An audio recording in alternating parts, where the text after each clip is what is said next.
Marikina. Ayan.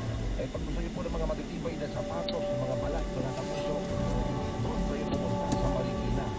Ang gaganda, matitibay pa talaga. Si Sir Jam, magandang gabi po dyan sa Nabotas. Ano? Stay safe, sabi nga niya. No? At yan pa, ikilapit sa ating mga kapuso. Sila ating Eden, dyan sa La Purisima, na Pastarlat. Si ating Josie, dyan sa Kabuyaw, Laguna. Maraming pa po yan.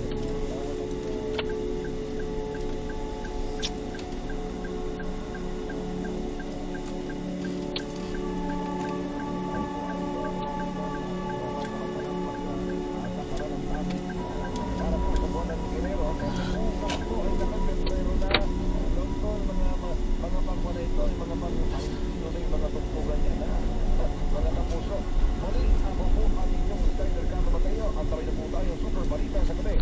Ini Jeremy Escalante.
agriculture, umaaksyon na